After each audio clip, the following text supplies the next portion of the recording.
Amados, eu quero primeiramente agradecer a Deus a oportunidade de estarmos juntos. Há muitos anos eu não participava de um congresso, assim, de um retiro, de um acampamento.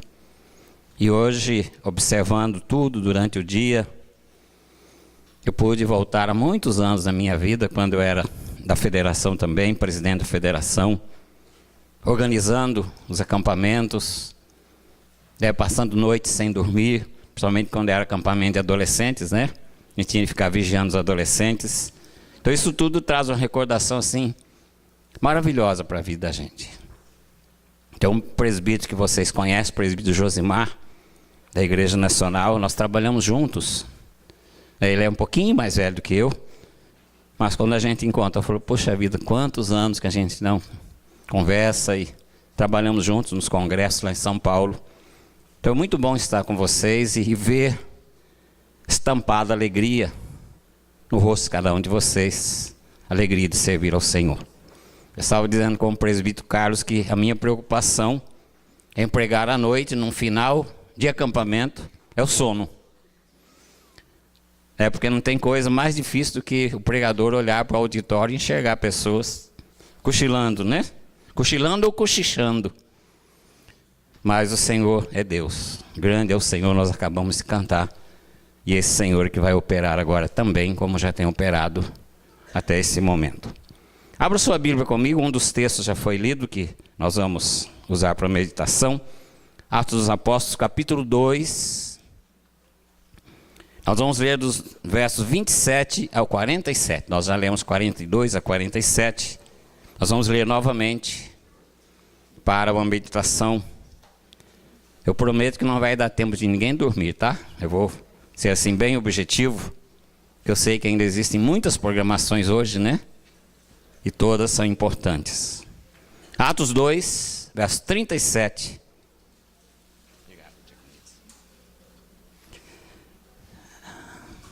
Atos capítulo 2, verso 37 a 47. Então o tema de hoje, pela cruz tem comunhão com os irmãos.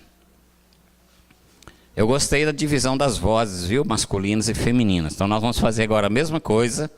E como nós somos cavalheiros, né? As mulheres vão iniciar, ler os versículos ímpares e nós, os homens, versículos pares. Vamos lá?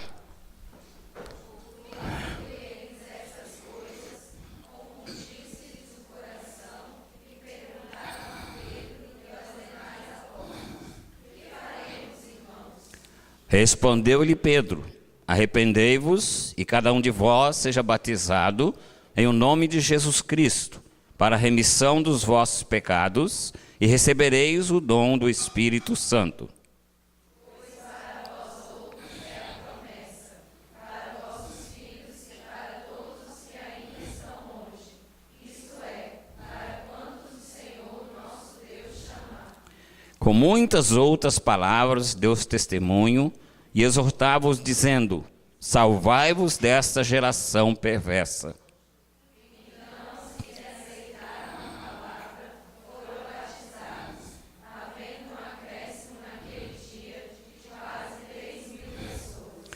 E perseveravam na doutrina dos apóstolos e na comunhão, no partir do pão e nas orações.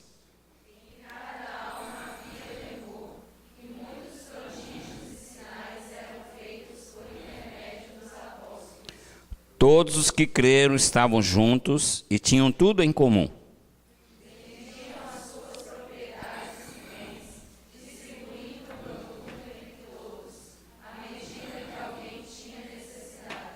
Diariamente perseveravam unânimes no templo, partiam o pão de casa em casa e tomavam as suas refeições com alegria e singeleza de coração, todos juntos, louvando a Deus e contando com a simpatia de todo o povo.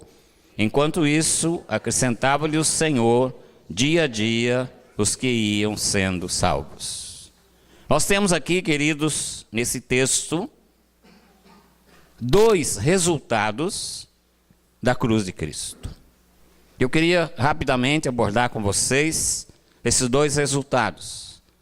Dois parágrafos que nós lemos, dos 37 ao 41, nós temos um resultado da cruz.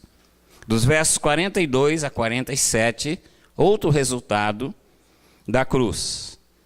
Então, quando aqueles ouvintes, ouvindo a mensagem de Pedro e ouvindo o que aconteceu com Jesus, sendo pregado por Pedro através do Espírito Santo, eles foram convencidos pelo Espírito Santo de que eram culpados ou responsáveis pela crucificação e morte do Senhor Jesus Cristo. Então houve ali, amados, um grande quebrantamento. Diz o texto, compungiu-se-lhes o coração. Quer dizer, houve um grande quebrantamento no meio daquela multidão, num culto na praça pública. Então aquela multidão levanta-se em unanimidade, diz assim: que faremos, irmãos? Que faremos, irmãos? O nosso pecado, queridos, foi o responsável pela cruz de Cristo. O responsável pela crucificação do Senhor Jesus Cristo.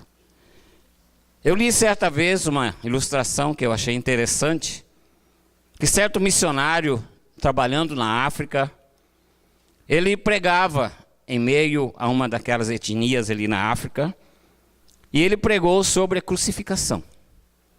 E após a sua mensagem, ele passou um slide. Naquela época não tinha data show, só tinha slide, né? A gente usava aquele slide pequenininho assim, colocava lá, tirava um, colocava outro. Eu trabalhei muito com isso na missão, alguns anos atrás.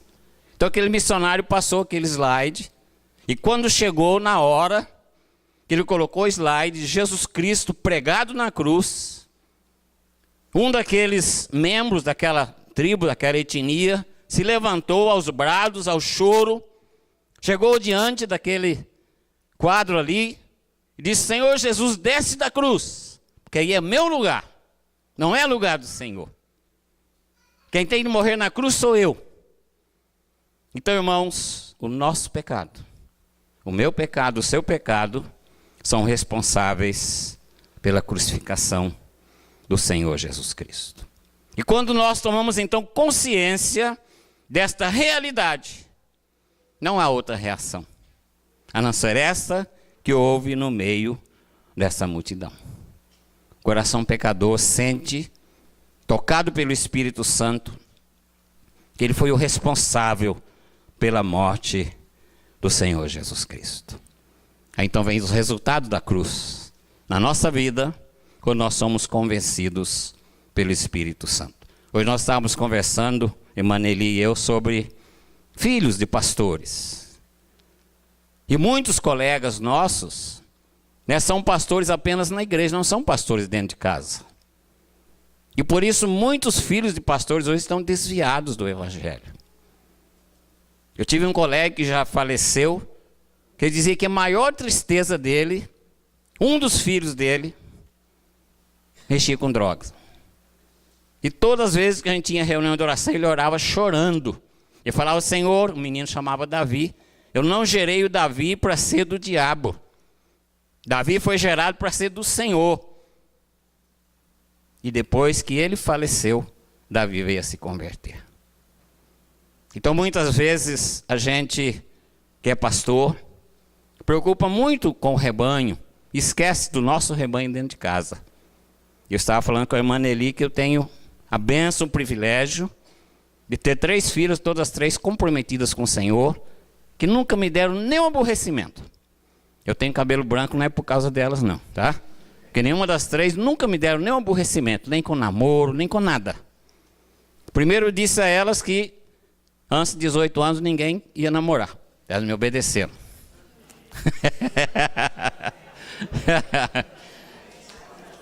Quando a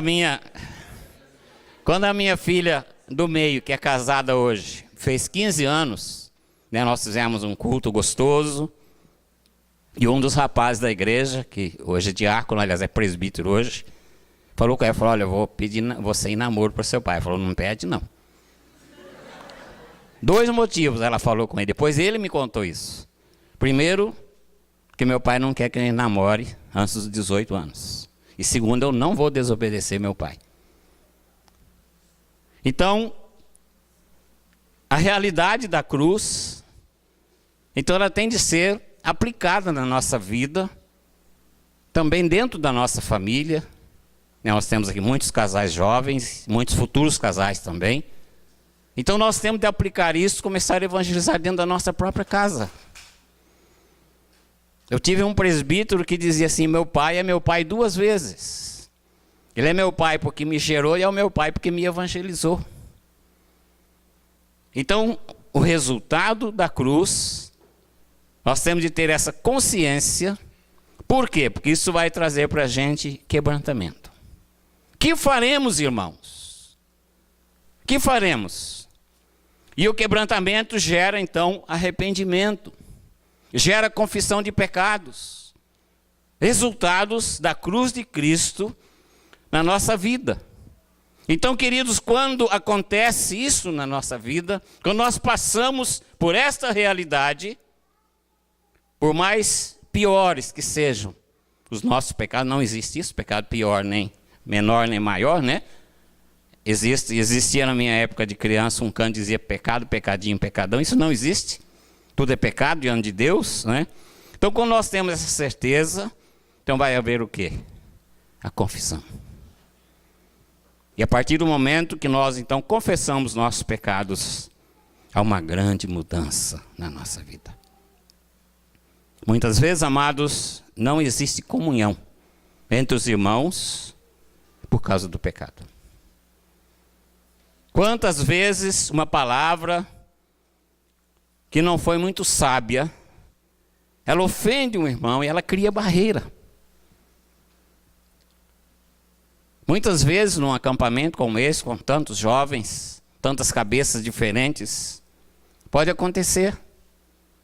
Né? Talvez lá na hora do futebol, você com sangue mais quente um pouquinho, né? Você fala uma palavra que você agride o seu irmão, então isso é pecado. Isso quebra, então, aquela comunhão. Então é necessário haver uma restauração. É necessário que você procure seu irmão. Fala: meu irmão, eu errei, eu estava de cabeça quente, você me perdoa. Que aí o Satanás perde. E a comunhão, então, é restaurada no amor de Cristo. Esse amor que nos une. E então nós estamos aptos agora para sermos cheios do Espírito Santo. O texto diz: respondeu-lhe Pedro, versículo 38, arrependei-vos e cada um de vós seja batizado em nome de Jesus Cristo para a remissão dos vossos pecados e recebereis o dom do Espírito Santo. Então não adianta nós ficarmos orando, pedindo uma vida cheia do Espírito, né, se nós não estamos bem com alguém que é nosso irmão em Cristo, quando houve alguma desavença e ela não foi resolvida. 3 coisas precisam acontecer na nossa vida. Quanto ao nosso passado, nós precisamos ficar livres da alienação e do medo do pecado. Estava uma vez pregando numa igreja presbiteriana no bairro Bom Retiro, em Ipatinga, Minas. Eu fui pastor lá 14 anos, não 40, que eu não tenho 40 anos de ministério ainda, né? Mas 14 anos. Eu estava sentado ao púlpito e o presbítero fazendo a liturgia. Eu vi quando entrou um senhor, já bem de idade, sentou lá atrás, na última cadeira desse lado. E eu fiquei observando aquele senhor o culto todo. Ele ficou de cabeça baixa o tempo todo. Parece que estava chorando. E ele era um visitante. A hora que eu pedi os visitantes para ficar em pé, ele não ficou em pé, continuou de cabeça baixa. E eu fiquei assim implicado com aquela cena. Tão logo terminou o culto, eu falei com o presbítero: olha, recebe o povo na porta da igreja que eu vou direto naquele senhor, porque ele está com problemas. E nós temos de resolver. Quando eu cheguei na porta, ele logo levantou. Passou por mim e falou: pastor, o senhor pode conversar comigo agora? Eu falei: posso, nesse instante. Eu falei: presbítero, fica aí, cumprimenta a igreja, os visitantes, que eu vou atender esse senhor aqui. Fui para minha sala, para o meu gabinete. Chegamos lá e começou a chorar. Eu falei, meu irmão, o que foi? Ele falou, olha, meu nome é Paulo. Eu acabei de sair da prisão e mostrou. Acho que é o alvará de soltura que fala, né? Que deve ter muitos advogados que sabem o que é isso, eu não sei, né? Ele mostrou, falou, olha, eu sou liberto, cumpri minha pena. Eu matei um homem há 15 anos atrás. Fui condenado, cumpri minha pena. Estou agora voltando para casa. Mas eu estou ainda com a minha consciência pesada. Ele falou, eu conheci Jesus na prisão. Aceitei Jesus como meu Salvador e Senhor na prisão. Mas ainda carrego esse peso. Eu falei, meu irmão, esse peso Jesus já levou lá na cruz do Calvário. Falei, quem fica te pressionando é Satanás. Mas Jesus já pagou o preço desse seu pecado. Eu falei, você confessou isso para Jesus? Ele falou, confessei para Deus, Pai. Ele falou, mais do que isso, eu já fui lá na família do Senhor que eu matei e pedi perdão para a família, eles também são crentes. E foi algo assim maravilhoso, eles me perdoaram. Eu falei, então, meu irmão, toma posse da sua libertação. Ainda bem que é balão, né? Se fosse uma caixa dessas aí. Eu falei, irmão, toma posse da sua libertação. Porque Jesus já levou o preço do seu pecado lá na cruz do Calvário. E humanamente falando, você também já está liberto. Ele deu um sorriso tão bonito e me abraçou. Falou, pastor, agora minha vida começa hoje. Estou voltando para casa, vou rever minha esposa, meus filhos, vou procurar um emprego e quero levar a minha família toda para Jesus. Muitas vezes, queridos, o nosso passado fica nos alienando, fica trazendo medo para a gente. Ah, mas tantos anos atrás eu fiz isto. Pela cruz nós temos a libertação do nosso passado. Pela cruz, no presente, nós experimentamos essa libertação. E pela cruz agora nós vamos ter um futuro prontos para vencer as batalhas. Quero que vocês saiam daqui todos prontos para vencer a batalha. E Deus tem uma grande obra para fazer no nosso meio. E Ele precisa de pessoas jovens como vocês, pessoas dispostas como vocês, para fazer a obra. Então esse é o primeiro resultado da cruz na nossa vida. Quanto ao nosso passado, que nos aliena, que nos escraviza, que nos faz pessoas medrosas, Ele nos liberta. A cruz nos liberta. Quanto ao nosso presente, ela nos coloca prontos, hoje, para o nosso futuro nós sermos vitoriosos. Mais do que vitoriosos, por meio de nosso Senhor Jesus Cristo. Meu desejo é que cada coração aqui já tenha passado por essa experiência. Essa primeira experiência. E a segunda experiência, queridos, que nós vamos entrar agora, que é a experiência que vai tocar mais de perto, né, do nosso tema desta noite, é a experiência de novas características que nos são dadas pelo Espírito Santo quando nós passamos por essa primeira experiência. É uma sequência de experiências. Nós aprendemos aqui com os nossos irmãos, lá da primeira igreja presbiteriana de Jerusalém, né? Então nós aprendemos com eles. Então diz o texto, versículo 42, que perseveravam na doutrina. Ou seja, quando você passou por essa primeira experiência, você agora vai ser uma pessoa interessada em aprender. Você vai ser uma pessoa interessada em aprender. Aprender o quê? Aprender a palavra de Deus. E essa palavra doutrina significa algo ativo na sua vida.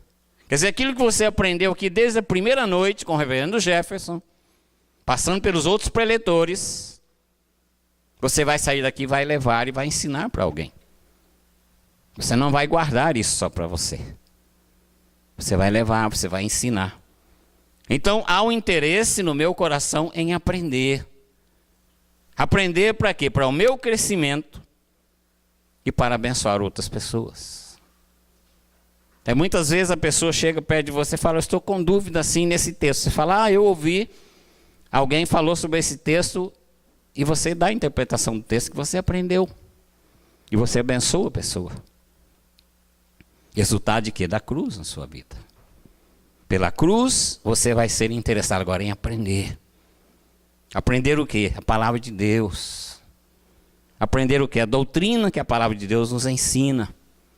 Aprender o quê? As riquezas que o Senhor Jesus oferece para aqueles que o buscam. A segunda característica, diz o texto 42, perseveravam na doutrina dos apóstolos, na comunhão.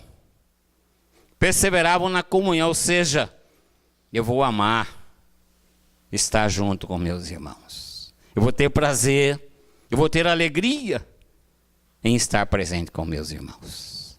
E a palavra comunhão diz que é a qualidade de estar juntos. Então aqueles irmãos tinham prazer. Não precisava ter um retiro espiritual, não precisava ter um acampamento, não precisava ter um congresso, porque eles queriam estar juntos. E faziam todos os esforços para estarem juntos. Por quê? A igreja estava começando. As perseguições estavam vindo. E muitos irmãos eram despedidos de seus empregos. Ele chegava lá para trabalhar, seu patrão falava, você é do caminho? Falava, sou, então você está despedido. Muitas vezes o dono da casa chegava e falava, você é do caminho? Sou, então desocupa minha casa. Quer dizer, ficava sem emprego, ficava sem lugar para morar. O que acontecia? Ele era recebido por outro irmão, por outra família. Essa outra família falava, não, vem morar conosco. Nós vamos dividir aqui de novo a casa, né? Nós vamos repartir o alimento, mas nós vamos viver juntos. Isto é comunhão entre os irmãos. E essa comunhão envolve também santidade, envolve pureza, envolve conduta espiritual. Tudo isso faz parte da comunhão que vem através da cruz do Senhor Jesus Cristo.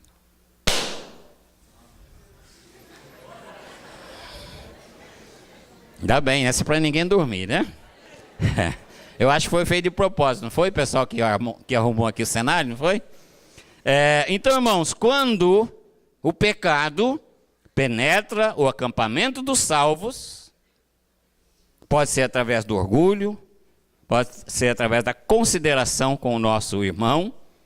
Então, o que vai reinar? A desavença, quebrando tudo aquilo que Jesus fez por nós lá na cruz. Porque nós vamos dar lugar ao diabo. Então não permitam que o pecado invada o nosso acampamento aqui. Acampamento dos santos, acampamento dos salvos. Mas que vocês prezem, queridos, pela comunhão uns com os outros.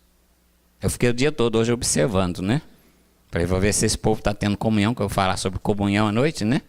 Então uma hora eu estava aqui, outra hora eu estava ali, outra hora eu chegava aqui, ouvia um grupinho aqui, outro grupinho ali, fui lá no campo ver como é que estava o futebol. Se tinha muita gente brigando, chutando a canela do outro, né?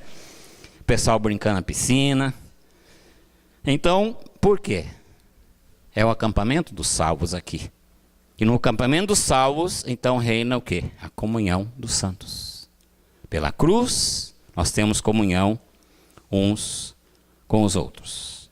Então nós podemos dizer que a verdadeira igreja é um grupo de irmãos. Não há diferença de tamanho, de peso, de cor, de língua, de raça. Não há diferença. Porque todos nós recebemos o benefício da cruz. Todos nós formamos uma só família.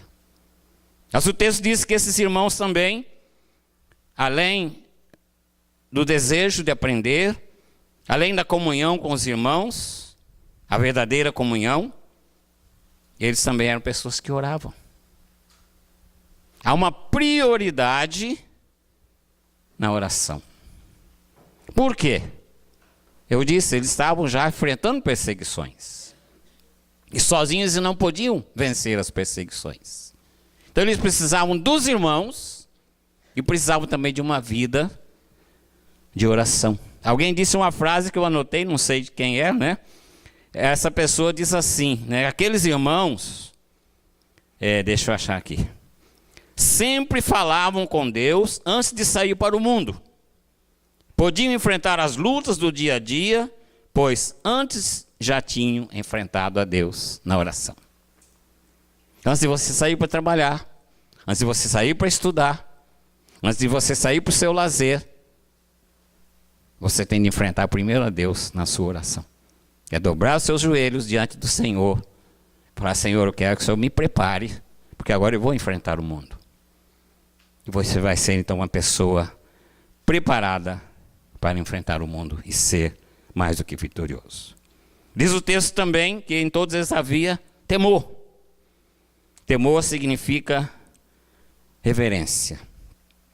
Por que que você vai ter uma vida reverente a Deus em qualquer lugar que você estiver? Porque onde você chegar, aí é o templo do Senhor. Você é um servo do Senhor, você é uma serva do Senhor. Então onde você chegar, ali é um templo. E você está ali, e o Senhor está ali com você. Então você tem de ser uma pessoa reverente a esse Senhor, para que os outros percebam que você é uma pessoa diferente. Alguns anos atrás eu fui dar uma aula numa faculdade em Ipatinga, e era a faculdade de filosofia. Eu não tenho muito amor por filosofia, né? Porque eu acho que filosofia deixa a pessoa meio doida, né? Mas eu tinha de dar aula, eu fui convidado, falei, eu aceito, é um desafio, mas eu aceitei com o intuito de evangelizar aquelas pessoas. E tinha mais de 40 alunos a classe. Eu então comecei a falar com eles todos os dias. Eu falei, olha, eu vou pedir licença a vocês, eu sou ministro do Senhor, sou pastor presbiteriano. E antes de começar a aula, eu gostaria de ler um versículo bíblico com vocês e orar. Não vou falar nada. Eu estava cheio de espírito, né? Porque espírita gosta de filosofia, né? Tinha lá o ex-padre também, fazendo curso. Então, todos os dias eu chegava, lia um versículo bíblico, orava e iniciava a aula. Quando encerrou meu prazo de aula, 3 anos, que eu vou despedir da turma para ir embora, uma das alunas falou, pastor, o senhor não sabe o quanto foi importante a sua presença no nosso meio. Porque quando o senhor entrava na sala de aula, o senhor trazia uma paz tão grande para a gente. Falei, glória a Deus. Glória a Deus. Porque onde nós estivermos, onde nós pisarmos, ali é o templo do Senhor. E ali eu tenho de agir como servo do Senhor em todos os lugares. Então isso é o quê? Isso é reverência. E diz o texto que muitos sinais e prodígios eram feitos. Por quê? Esses sinais e prodígios autentificavam a obra do Senhor na vida dos apóstolos. Um Deus que faz grandes coisas, espera grandes coisas dos seus servos. Esse é o seu Deus, esse é o meu Deus. Ele faz grandes coisas na sua vida, então Ele espera que você faça grandes coisas para Ele também, como servo, como serva dEle. Então são sinais que seguem aqueles que servem ao Senhor. Mas o texto continua, diz que, a parte que eu quero também dar um destaque com vocês, diz assim o texto, 43, em cada alma havia temor, muitos prodígios, sinais eram feitos por intermédio dos apóstolos.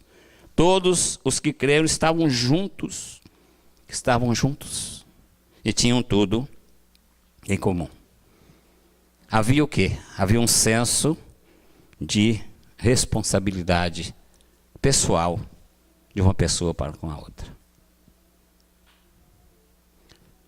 Quando Deus questiona Caim, que ele tinha matado seu irmão Abel, Caim diz assim, acaso sou eu tutor do meu irmão? Você é tutor do seu irmão, você é tutora da sua irmã. Ou seja, você é responsável. Então eu queria passar para vocês essa ideia bíblica nesta noite, de que você é responsável pelo seu irmão, pela sua irmã. Saia daqui com esse pensamento. Fulano, como é que você vai? Você está bem? Posso te ajudar em alguma coisa? Estou orando por você. Porque nós somos responsáveis uns pelos outros. Diz a história que um dos nossos grandes pregadores, William Morris, nunca viu um homem embriagado sem sentir a responsabilidade pessoal para com ele. Ele passava na rua, via a pessoa lá embriagada, e falava, eu sou responsável por essa pessoa. Eu tive uma experiência gloriosa, maravilhosa nessa área também. Nós estávamos um domingo à tarde, aquele sol abençoado, né? Quente. Uma cidadezinha que não tinha asfalto, tinha chão, era ainda terra, cascalho. E eu estava com o presbítero fazendo visita, lá pelas 4 horas da tarde. Nós passamos numa rua, tinha um senhor caído. Deitado assim no chão, rodeado de cachorro. E literalmente os cachorros estavam lambendo a boca daquele senhor. Uma cena horrível. Aí a gente vê o que o pecado fez com o homem. O homem criado à imagem de Deus, bonito, perfeito, né? Numa situação daquela.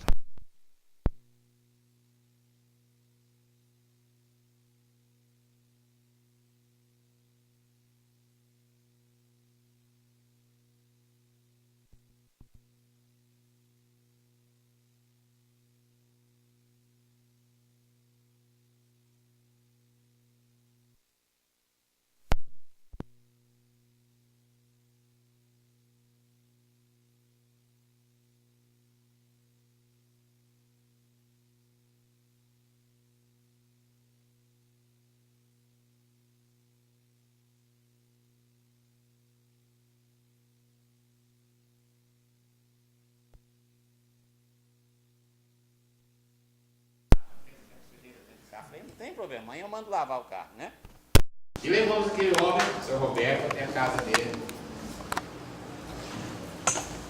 Aí chegamos lá, batemos, a esposa saiu, com a filhinha bem tamanho de Yasmin assim. Eu falei, abre a porta para ele, nós vamos trazer seu esposo. Ela começou a chorar. Aí nós entramos com ele, deitamos ele no sofá na sala, uma casa toda bagunçada. E aquela mulher falou, meu marido está bebendo e está faltando até leite dentro de casa. Minha filhinha está doente, não tem condições de levar ao médico. Tudo que ele ganha, ele gasta com bebida. Aí eu falei, seu Roberto, nós podemos conversar? Ele falou, não, pastor, hoje não, eu estou bêbado. O senhor pode vir amanhã cedo para a gente conversar? Eu falei, posso? E aí ela fez um café para ele, café amargoso, demos para ele e tal, e fomos embora. No outro dia era uma cidade fora de Ipatinga, 24 quilômetros. No outro dia, 7 horas da manhã, eu estava na porta da casa dele. A hora que eu cheguei, encostei o carro e falei, pode entrar, pastor, o café já está na mesa. Ele fez o café, ele buscou o pão. E aí nós começamos a tomar café.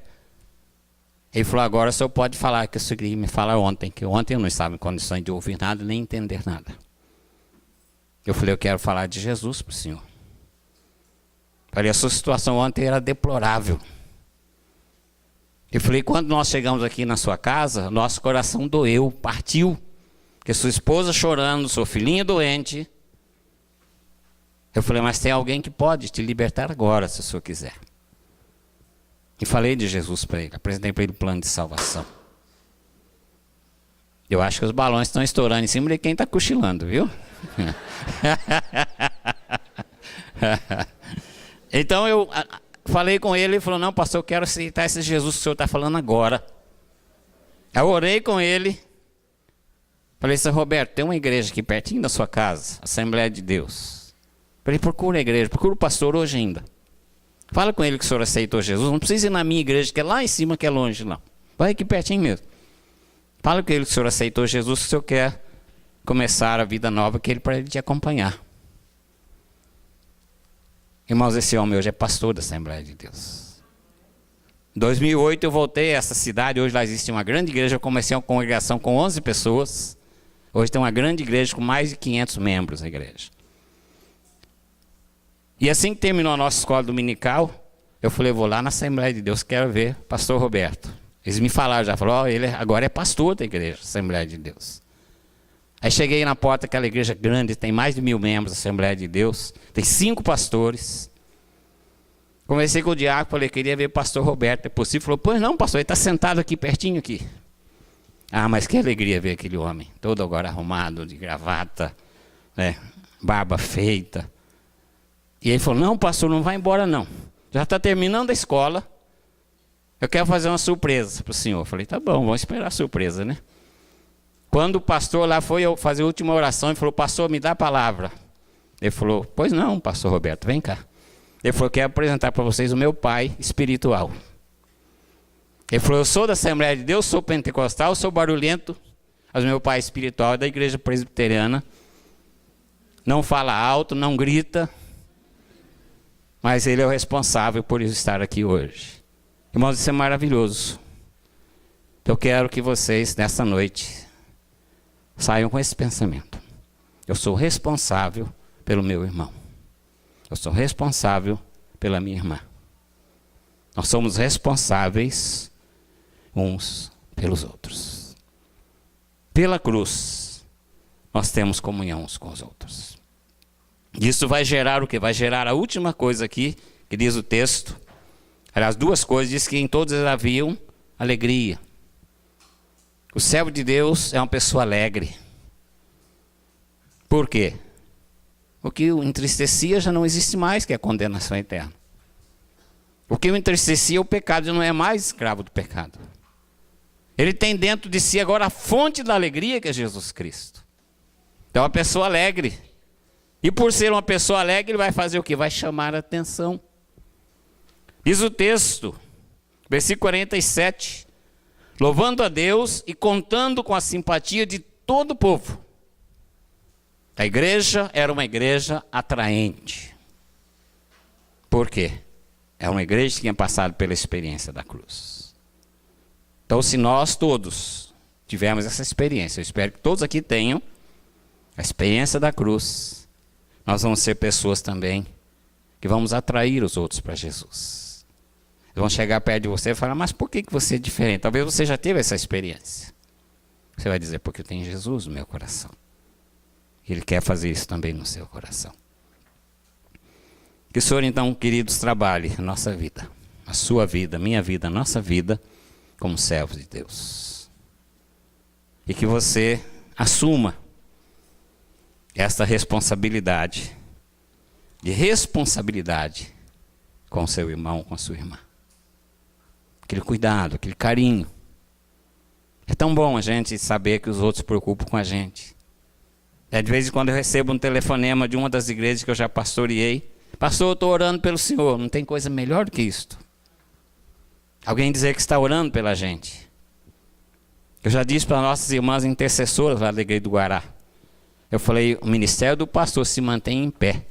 É por causa de vocês, intercessoras. Vocês é que nos mantêm em pé. Então nós temos que nos interessar pelas pessoas. Porque nós somos responsáveis por causa de uma delas. Pela cruz, nós temos comunhão uns com os outros. Que Deus nos abençoe. Vamos orar? Feche seus olhos. Não para dormir, mas para a gente orar, tá?